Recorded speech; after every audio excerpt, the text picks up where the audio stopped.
Cerita ni seram. Memang selalu nampak dan selalu tegur. Aku nak cakap dekat engkau ni, yang sebenarnya Khairi dah mati. Hai guys, saya Aus. Cerita ni seram. Cerita ni berlaku di Banglo Maya.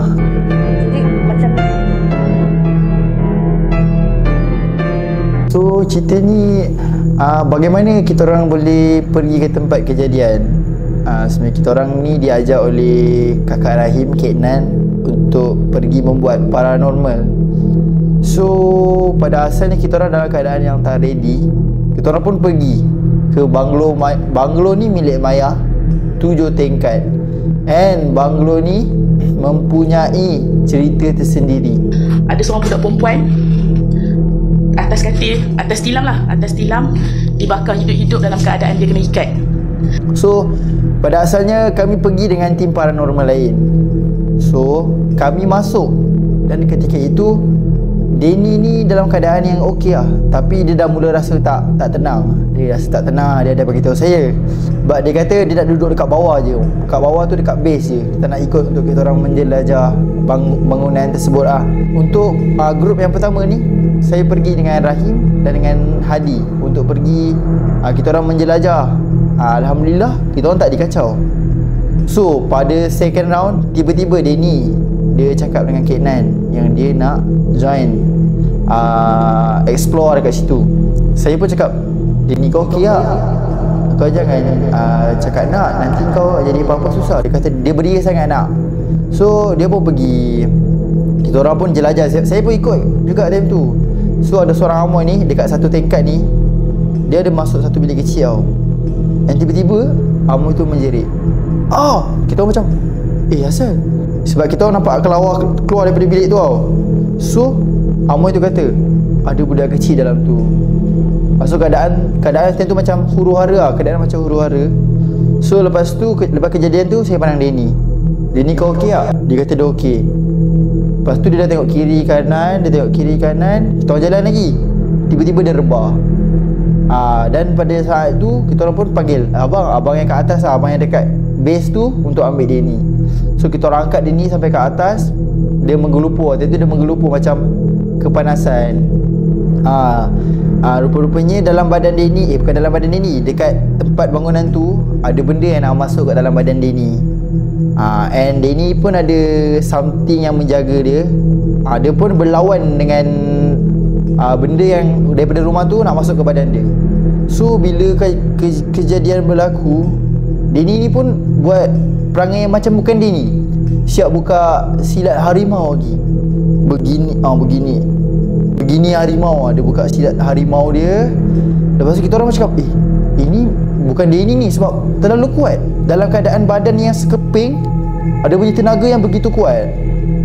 Dengan dia punya perkataan yang kita orang tak faham. Salah satu perkataan yang dikeluarkan, Denny punya perkataan. Tapi dalam keadaan time tu, saya ada sebelah Denny lah. Saya Rahim pegang dia.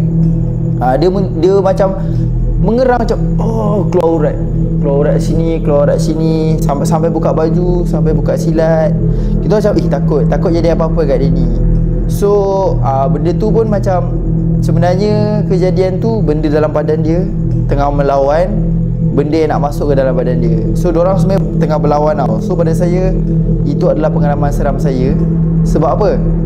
Sebab bila kita orang tengah pegang Denny ni, kita rasa macam ada benda-benda kat belakang, macam tengah berat lah, macam berat badan kita orang ni, macam berat dia pegang Denny. And ada bunyi-bunyi macam barang jatuh, bisikan-bisikan.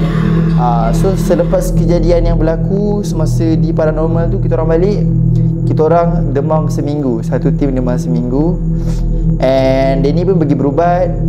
And dalam seminggu tu kita orang sangat lemah. Badan kita orang tak boleh nak buat apa-apa kerja. So after seminggu tu, alhamdulillah, kejadian semua menjadi normal. Cerita ni pada saya sangat seram sebab saya tak pernah diganggu oleh mana-mana makhluk sebelum ni. And saya nampak kejadian ni berlaku depan mata saya, kawan saya sendiri. And benda tu bagi saya adalah seram. So itu saja yang saya dapat sampaikan. Semoga dapat menjadi panduan dalam kehidupan seharian kita. Hai, Assalamualaikum. Nama saya Fatin. So, aku nak cerita pasal kisah adik aku masa kecil-kecil lah, masa 2012 macam tu. Aku seram sikit nak cerita sebenarnya sebab bila time aku nak cerita je, sekarang dah hampir pukul 2. Memang time-time tengah aktif lah benda-benda ni kan. So, cerita ni berlaku masa tahun 2012. Masa tu dekat hospital. Macam adik aku ni, dia memang masa kecil-kecil memang mata dia ni orang kata hijab terbuka lah. So dia memang selalu nampak and selalu tegur. Mak aku dah banyak kali dah pesan kat dia, kalau nampak buat tak tahu jangan tegur. Tapi ya biasalah budak-budak kan. So dia kalau nampak dia memang akan tegur punya lah. So masa kami dekat rumah sepupu, dekat lorong belakang tu, lorong belakang rumah tu dia macam hutan tau, hutan. So kami kayu basikal masa tu dekat maghrib dah. Lepas tu dia pernah tegur dekat atas pokok ke atas tiang, masa tu aku tak pasti sebab kecil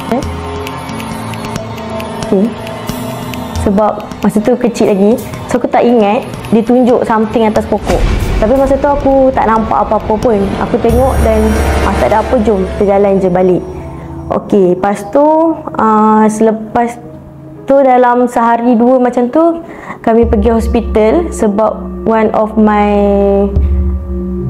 bapa saudara dekat ICU masa tu. Lepas tu masa tu adik aku dengan sepupu aku ni diorang main dekat tempat parking kereta. Lepas tu aku memang jenis yang aku ni jika kakak-kakak yang garang, so aku selalu marah diorang, so ikut balik lah, jangan lari-lari kat situ, jangan main kejar-kejar kat situ. Lepas tu masa tu tak jadi apa-apa lagi, memang tak jadi apa-apa. Lepas tu aku panggil je mereka balik and mereka pun ikut lah. Tapi masa tu aku dah sangat sejuk dah sebab aku memang fikir benda-benda yang tak sepatutnya, sebab waktu tu dah pukul 12 macam tu lah, sebab dah malam kan kat hospital. Lepas tu kami pun naiklah ke tempat ICU. Dekat tempat ICU tu tak jadi apa-apa. Lepas tu mak aku ajak balik dalam around pukul 3 nak pukul 4 macam tu, dah ajak balik rumah. And then masa dalam kereta, adik aku ni ada tunjuk something, sebab dekat hospital tu dia ada satu jam besar depan hospital. Adik aku tunjuk something dekat atas jam tu. Lepas tu mata dia memang pandang je jam tu, dia kata atas tu. Masa situ dia cakap ada atas tu. Lepas tu masa tu aku ada kat sebelah dia. So aku pun cakap ada apa.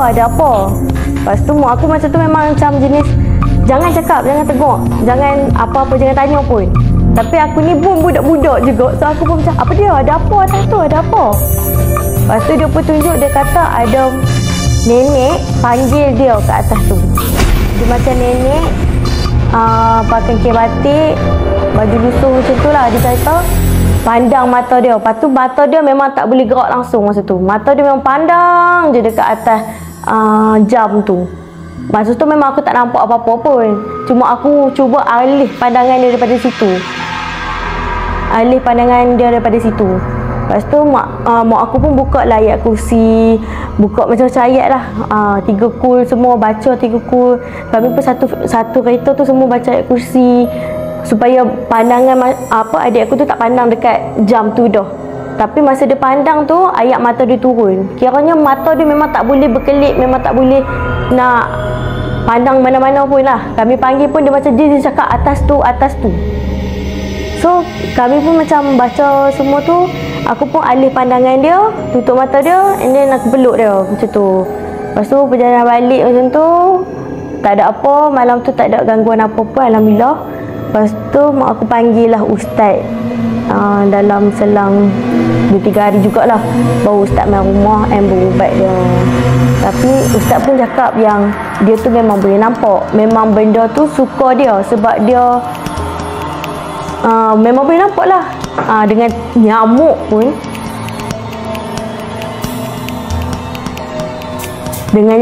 dia boleh bercakap. Sampai mak aku macam, kenapa marah? Sebab nyamuk gigit kawan dia. Masa tu. Lepas tu mak aku cakap, siapa kawan dia? Sebab dia memang suka cakap sorang-sorang masa kecil. Dia macam like ada kawan dia masa dia kecil dulu. Tapi kami memang tak nampak apa lah. Tapi masa tu cerita yang dekat hospital bagi aku paling seram sebab aku dah alih pandangan dia. Dia tetap tengok benda tu and menangis. Masa tu memang aku tak boleh nak buat apa sebab kita pun kecil tak boleh nak baca apa pun. Masa tu macam tergagap-gagap lagi sebab kita pun dalam situasi yang sangat cemas masa tu. And aku pun lepas je kejadian tu ustaz datang and semua dah baik. Adik aku pun dah alhamdulillah dah sihat. Cuma yelah yang pasal kawan dia tu pun aku tak pasti dah sampai sekarang ada atau tak ada. Tapi aku nampak macam tak ada dah kawan dia tu. Maybe masa kecil dulu kot benda tu menjadi kawan dia.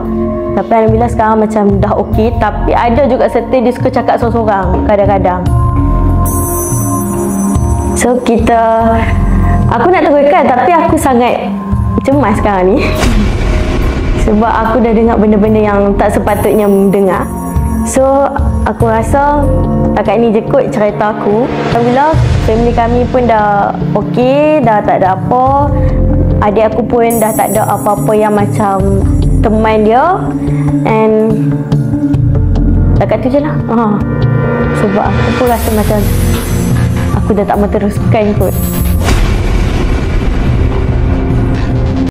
Okay. Hai, Assalamualaikum untuk korang semua. So sekarang ni pun memang dah agak lewat malam. So tenatin tadi pun memang dah agak lewat. So sekarang ni yang adanya hanya korang yang sedang menonton ni dengan saya yang ada dekat situasi sekarang ni. So cerita ini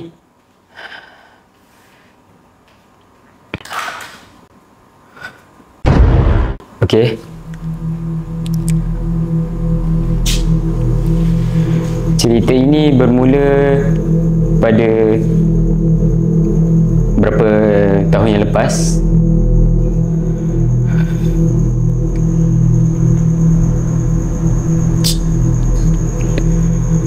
Okay. So ada dua orang lelaki yang bernama Irfan dan Khairi.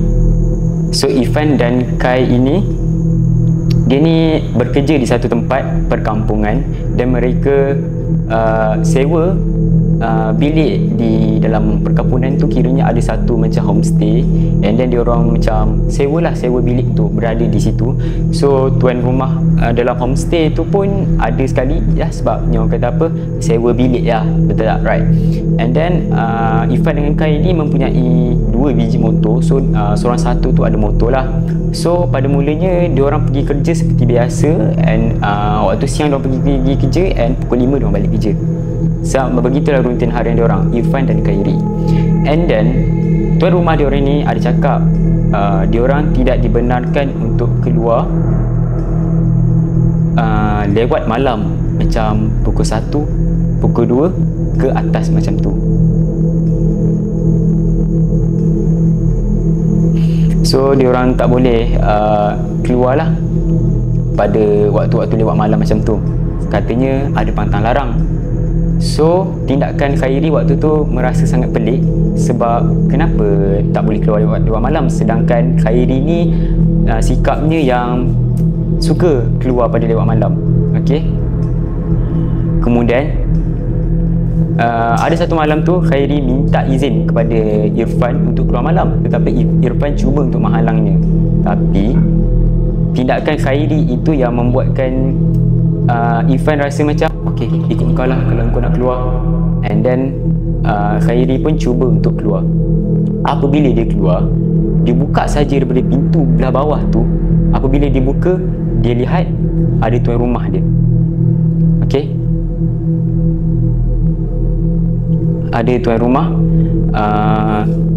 berhadapan dengan dia.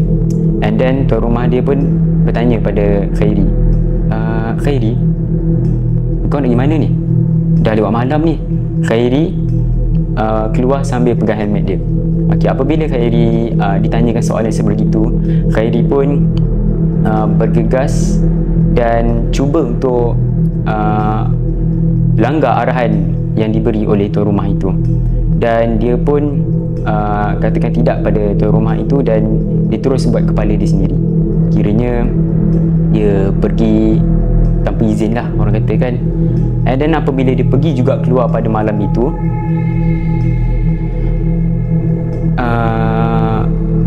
tuan rumahnya ialah tak boleh buat apa sebab itu pilihan dia kan. Okey. Pada keesokan harinya pula, Khairi balik seperti biasa dan ada tidur di sebelah Irfan. So Irfan ni rasa macam oh Khairi dah ada. Tapi semenjak itu tindakan si Khairi ni merasa pelik.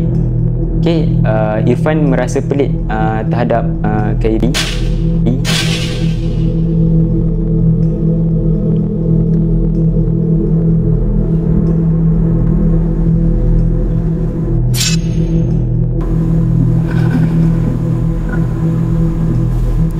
Tindakan pelik Khairi itu yang membuatkan Irfan rasa risau. Dengan bila Irfan tanya beberapa patah soalan, dia tidak menjawab dan mukanya semakin lama makin pucat, muka si Khairi ni. Jadi Irfan merasa pelik dengan Khairi apabila dia jadi macam bukannya Khairi yang sebenar tau korang. Kemudian orang yang berada di dalam rumah tu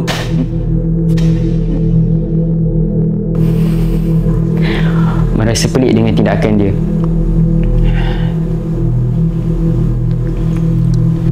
Dalam rumah itu merasa pelik dengan tindakan Khairi dan Irfan ini.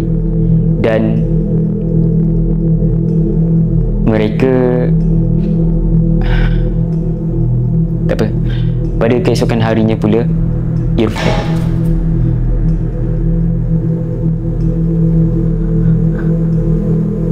siapa tu?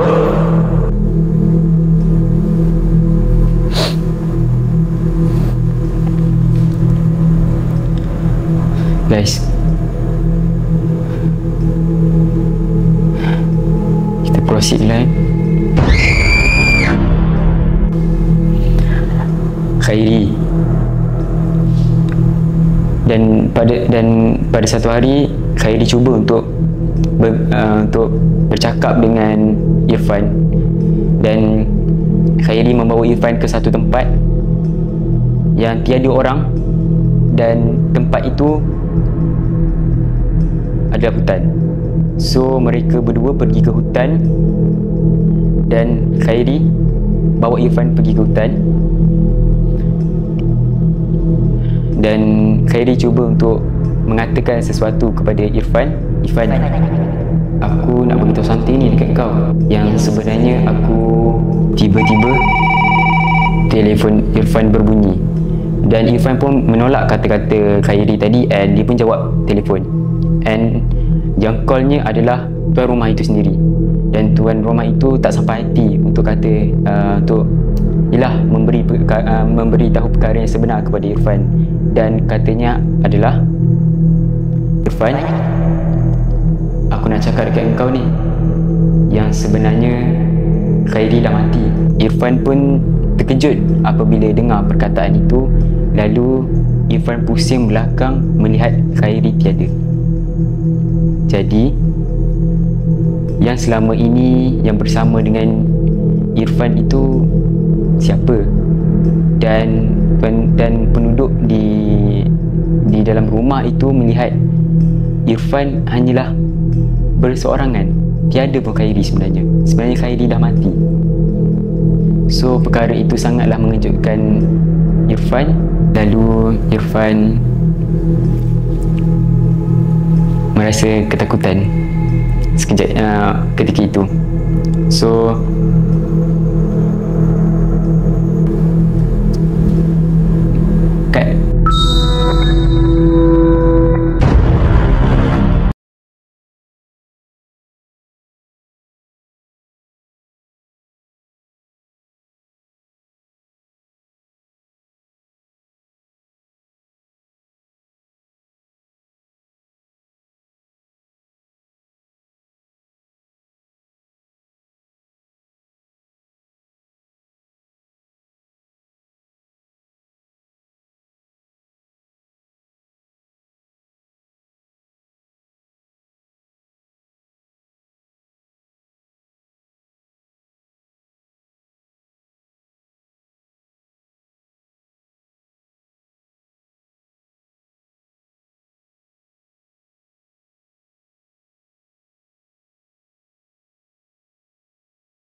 Okay, Assalamualaikum semua. So hari ni aku nak bercerita tentang kisah hidup aku and pengalaman aku yang di mana aku tak pernah pun rasa dirasuk, tapi tak pernah rasa sakit apa orang kata diganggu, tapi aku pernah kena pada tahun 2010. Okay, ni apa tu tu? Oh tak, kapet jatuh. Okay, so cerita dia macam ni aku ni dulu seorang yang agak hyperaktif, and then aku seorang yang tak takut pada sesiapa, and aku jenis orang yang kaki langgar. Orang kata apa, main redah ke apa yang aku rasa aku boleh buat, aku buat. Rasa seronok, aku buat, aku main, macam tu. So adalah satu hari ni, masa tu aku ada macam ni orang kata partner lah. So cerita ni pun aku rasa berlaku di tempat kerja lama aku. So korang sendiri faham lah apa yang aku cerita kan. So dulu aku ada seorang partner ni. So partner aku ni dia aku tak tahu dia punya background apa, family dan sebagainya. And then aku terus macam orang kata apa, just together macam tu lah, just macam buat partner dan sebagainya. But benda yang orang kata apa happy, dia jadi macam negatif tau. Jadi negatif. So benda ni lah yang aku nak kongsi kat korang. Alright. So pada hari yang kejadian yang aku kena, okay, aku memang tak sedar apa benda yang berlaku, tapi apa yang aku cerita hari ni adalah benda yang orang cerita balik pada aku. Okay. So basically macam aku cakap, aku tak tahu yang partner aku ni siapa. But ada satu hari tu partner aku ni dia macam menggelibas tau. Dia macam tak tahu kenapa dia menjerit, tiba-tiba dia menjerit. And then ada seorang datang bagi tahu aku, budak perempuan lah. Dia kata, weh Rahim ni dia macam tak okey, menjerit apa semua bla bla bla kat dalam bilik kan. So aku pun terus cepat-cepat turun dan aku tengok. So bila aku tengah tengok dia masa tu, memang aku nampak lah yang dia sedang yang tidak, bukan dia lah orang kata apa, yang tak sedar, memang dia kena gangguan benda tu lah. Alright. So aku pun jadi macam cuak lah kan. Macam biar betul benda ni aku tak pernah lagi jadi orang kata apa, culture shock lah kat situ. Benda tak pernah jadi, tiba-tiba jadi kat depan mata aku. And dia pula partner aku masa tu. So masa tu pun aku just macam I don't know apa kena aku nak buat. But aku try to talk dengan benda tu lah. Aku kalau cerita aku agak merembang sikit lah dah. Aku seorang ni kan. Okay. So aku talk lah dengan dia. Aku just cakap macam ni, kau siapa? Cakap lah. Lepas tu and benda tu said, aku adalah kawan dia. Aku cakap lah, kau bukan kawan dia tu. Aku cakap macam tu kan. Kau tak siapa-siapa kau datang, kau tak siapa-siapa yang kau bawa ni apa semua, kau pun tak kenal siapa tu abadan kau ni. And then they said, apa pula yang aku tak kenal? They said, apa pula yang aku tak kenal? Selama ni aku ada dengan dia. So benda tu jadi confused tau. Benda jadi confused kat aku. Apa benda yang benda ni cuba explain kat aku. Alright. So bila jadi macam tu, aku pun terus macam, kau boleh tak jangan ganggu dia kan? Kau boleh belah dari hidup dia. Sebab kau dah sakitkan dia ni kan. Lepas tu dia kata macam ni, kalau kau nak aku belah, kau cari pengganti aku. Dia kata macam tu, cari pengganti aku. So aku jadi panas lah. Aku cakap, okay, kau jangan kacau dia, kau kacau aku. Kau bayangkan, kau jangan kacau dia, kau kacau aku. Kalau kau nak sangat dia, kau datang dulu kat aku. Sebab benda tu aku main redah dan aku main cakap. Benda tu aku terus rasa macam aku tak expect lah yang benda tu akan turn tau. Benda tu akan turn kat aku. Tapi benda tu lah yang aku cakap dekat dia. But at the end the conversation aku dengan dia, dia cakap macam ni, kau tahu tak sebab apa budak ni sakit, partner aku tu sakit?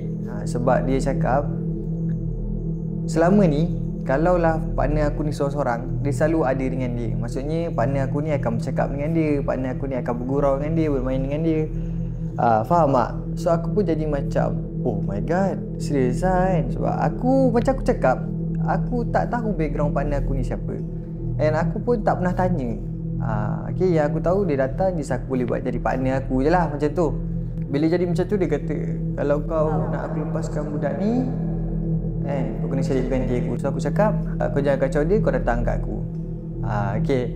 So bila dah jadi macam tu, seminggu ke 3 hari lepas tu, aku dengan partner aku tu bergaduh and ada masalah relationship yang sangat-sangat teruk, yang macam orang kata apa, tak boleh nak bawa bincang lah. Benda tu agak sampai ke toksik lah. Orang kata apa, toksik gila babi. Tapi aku tidaklah menyalahkan apa orang kata benda tu. Tapi benda ni nak jadi, and bukan pula aku nak cerita ni menandakan aku ni menyesal atau apa-apa. Tidak. Okay.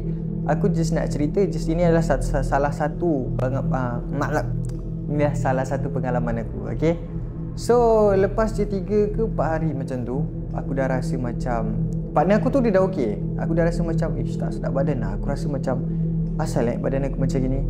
So aku nampak perubahan yang ketara, yang sangat drastik pada aku adalah setiap kali petang aku kena duduk dekat koridor and aku kena hisap rokok 7 kotak. Kotak rokok. Macam tu aku hisap Winston and apa tak ingat lah. Tapi Min lah. Winston aku kena hisap 7 kotak. So kau bayangkan hari-hari pagi aku keluar atau pergi beli rokok 7 kotak. So balik petang tu mesti aku hisap. Aku hisap sampailah one day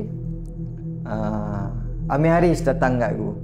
Dia cakap, "Mat," masa tu aku sedar, "Mat, kau okey tak Mat?" Dia kata, "Kau macam dah lain sangat ni kan. Asal kau suka sorang-sorang, asal kau suka lepak koridor time maghrib kan, asal kau isap rokok sorang-sorang, kau tak boleh ada orang lain." And then aku cakap macam ni kat dia.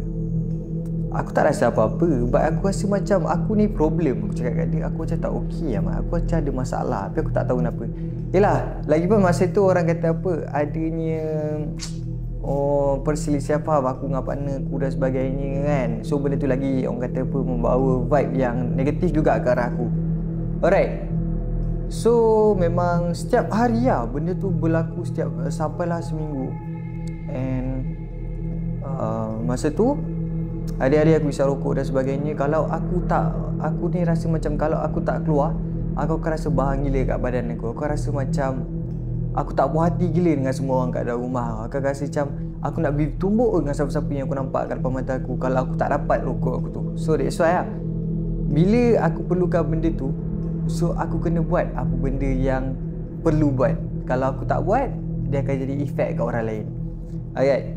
So masa masa aku orang kata apa merasa kesakitan tu, aku juga sedar yang di mana aku tak perlukan sesiapa pun kat sekeliling aku. Aku just perlukan diri aku and aku perlukan rokok aku. Itu je yang aku perlu.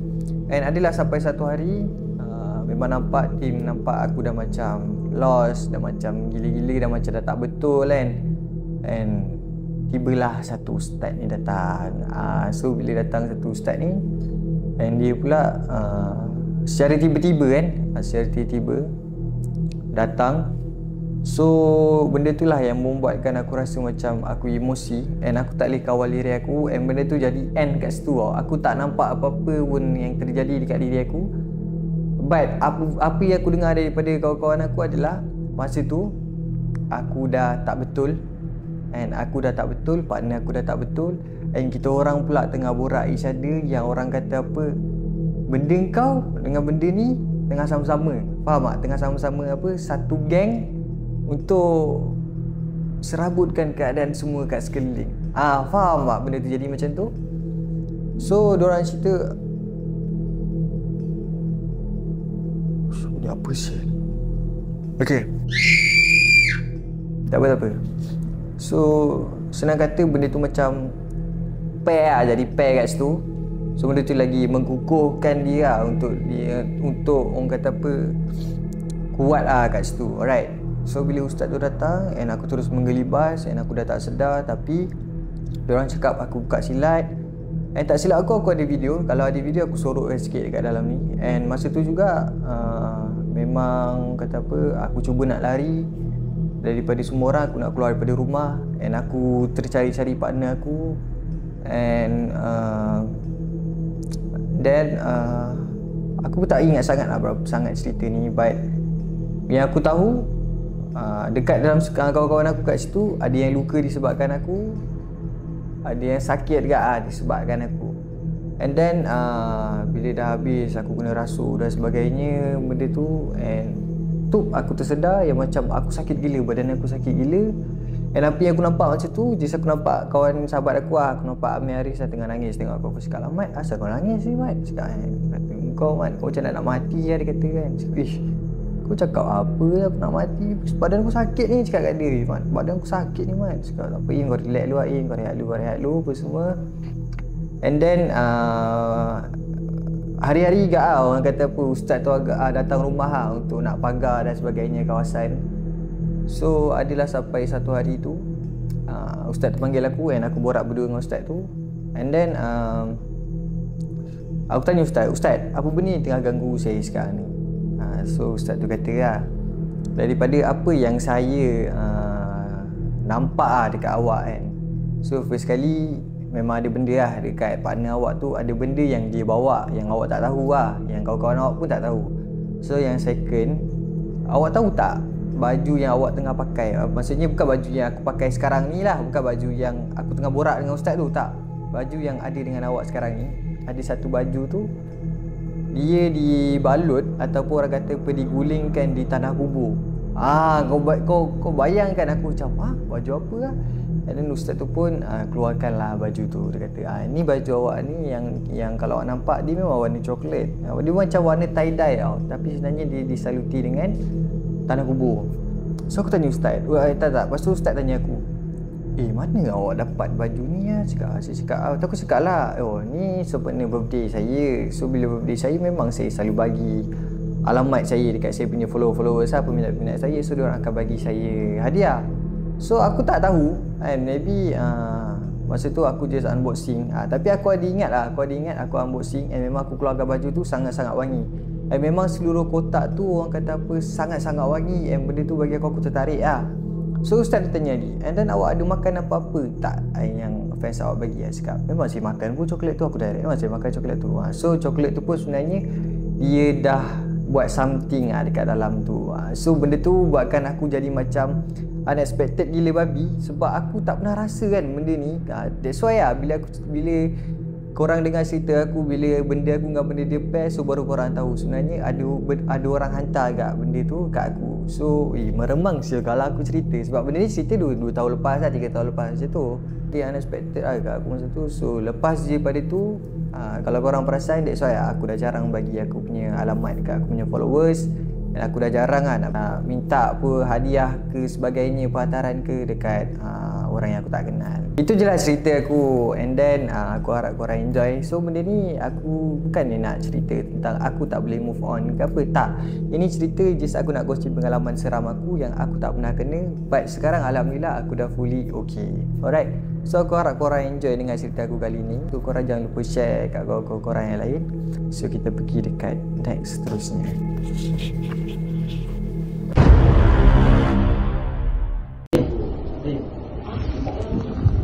Yung linggo.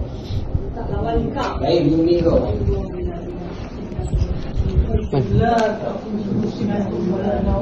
له ما في السماوات وما في الأرض من ذا الذي يشفع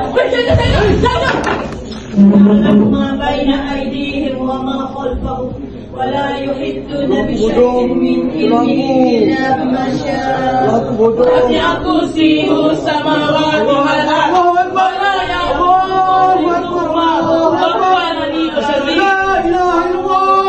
أشهد أن لا إله إلا الله أشهد أن محمدا رسول الله أشهد أن محمدا رسول الله hanya Rasulullah hanya Rasulullah. Jangan pukul dia. Lisa, masuk. Jangan masuk. Allahu Akbar. Allahu Akbar. Allahu Akbar. Asyhadu an la ilaha illallah. La ilaha illallah. Asyhadu anna Muhammadar Rasulullah. Asyhadu anna Muhammadar Rasulullah. Hayya salat. Hayya salat. Tolong. Hayya salat. Hayya salat.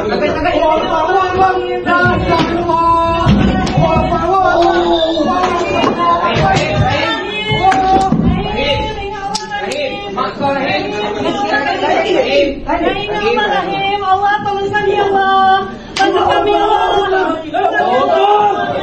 Allahu Akbar. Okey semua ni. Kita masuk dulu. Okay, kita masuk dulu.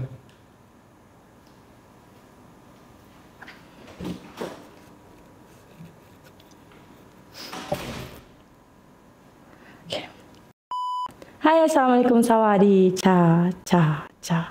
Lama Kak Nan tak bercerita. So guys, dah dengar tadi semua cerita mereka. Semuanya cerita-cerita mereka ni adalah kisah-kisah luar. So hari ni agak risiko juga sebab yes, Kak Nan adalah last person untuk bercerita dan sekarang ni dah dekat 3 lebih. Almost 4 tadi Kak Nan tengok kat handphone. And Kak Nan nak bercerita tentang pasal rumah ni sendiri. Diorang tak pernah open kan cerita pasal rumah ni. I'm not sure Rahim setuju ke tidak. Tapi kalau dia setuju, video ni korang nampak lah. Okay, so macam korang tahu, this is rumah Rahim with the team. And then Kak Nan pun baru masuk dalam bulan 10. Okay, awal-awal Kak Nan masuk tu pun dah ada satu cerita macam diorang ni ada buat satu short film tau. Tapi minta maaf banyak-banyak tak dapat disiarkan sebab short film tu footage hilang. We don't know how, macam mana entah boleh hilang. Tapi nak dijadikan cerita, ada satu malam tu Rahim ni dia pergi shoot dekat luar tau. Dia nak ambil footage bulan mengambang macam tu lah. Jadi bila diorang masuk rumah berdua, Rahim dengan Hadi je masa tu, masuk dalam. And then diorang cakap macam ni, apa seram tu asal. Okay, Kak Nan tengok ni. So dia tunjuk footage melalui daripada kamera Rahim. Diorang shoot gambar Rahim and belakang tu ada entity. Jelas ya, muka badan, di tangan dia, kan. Okay, zoom out. Video dia jauh. Okay, zoom in. Wih. Okay, gambar sebelah gambar kau. Dia betul tengah tengok kau. Balik tak ada. Kain tak ada. Mana ada? Ada lagi. Tak apa. Mana ada? Dekat ujung sana kan.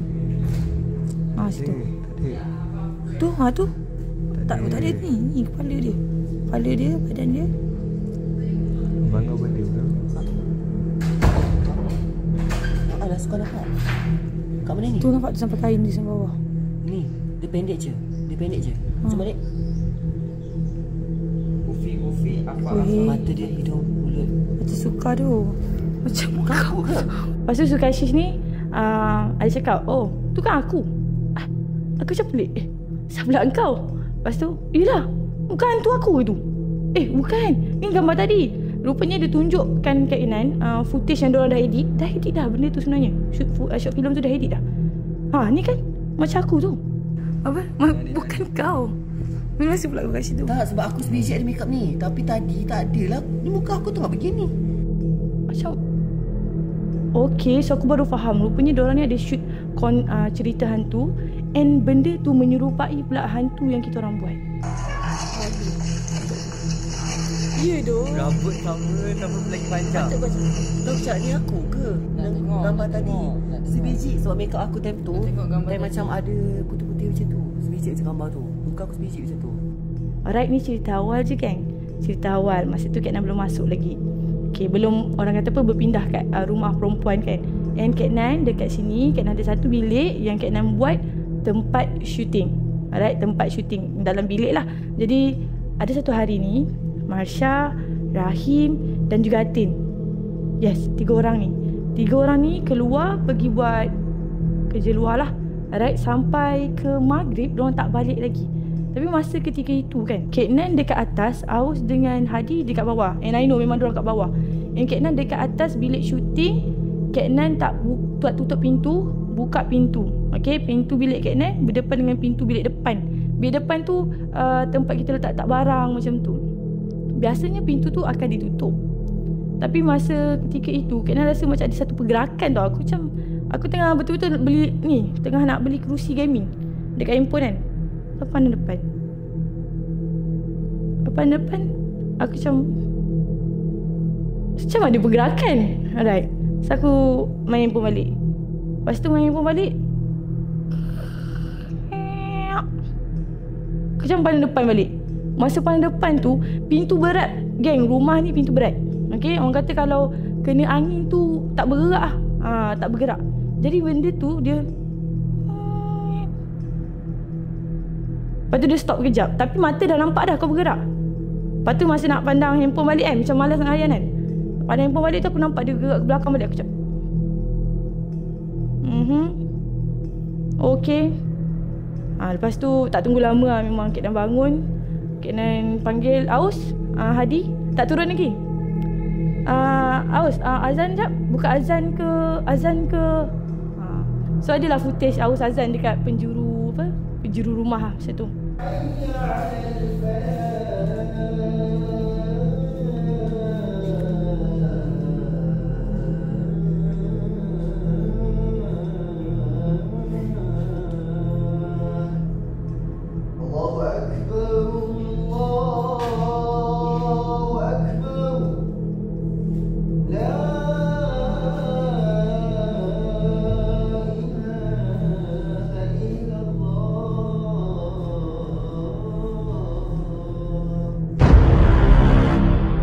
Alright. Nak dijadikan cerita, hari yang sama sebenarnya, masa pukul 6 pagi, dalam grup Kak Nan ada baca 6 pagi ke 7 pagi macam tu, Kak Nan ada baca Rahim ni tulis ada siapa yang dah bangun ke? Siapa menangis woi? Aku macam pisang apa yang berlaku kat rumah tu kan. Tapi itulah 6 pagi 7 pagi tu Rahim ni dengar orang menangis. And benda ni bukan kali pertama tau, bukan hari itu saja. Sebelum-sebelum ni pun Rahim selalu mengadu dekat bilik dia tu memang ada orang menangis.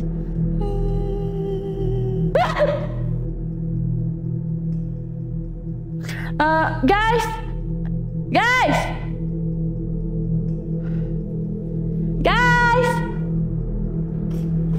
Apa Kenan? Asal pada apa? Buka tak tahu. Aku tak tahu. Buka.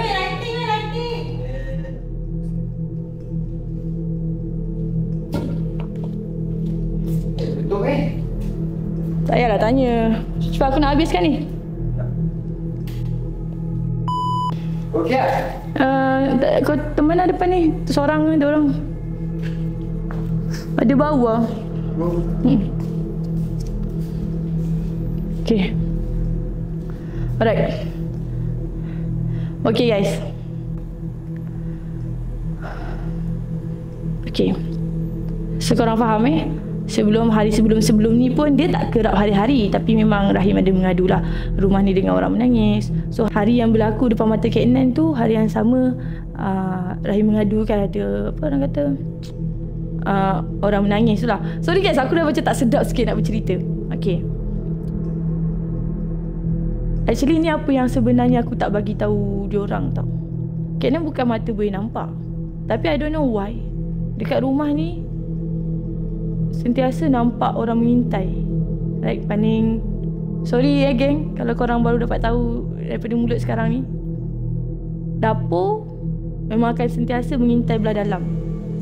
Dan kita orang lepak dan kena tengok TV kan. Kadang-kadang Kak Nan ada tegur lah. Siapa yang perasan Kak Nan tegur, perasan lah. Tapi kadang macam terlepas sebenarnya. Sebab macam geram, macam nampak macam orang kata benda ni tak solid, tapi nampak bayang dia macam minta je depan tu kan. So aku macam aku ingat aku tak nampak kau kat situ. Tak payah nak minta aku akan bersuara macam tu. Sebab yelah orang kata macam benda ni kalau kita berani, benda tu takut kan. So lepas Kak Nan tegur macam tu, tak ada nampak dia lari ke apa. Just like macam aku tegur dah, aku buat tak tahu. And then dekat belah atas pun, it's a cliche thing but it's there. Memang akan ada yang lalu lalang turun, tak turun habis tau.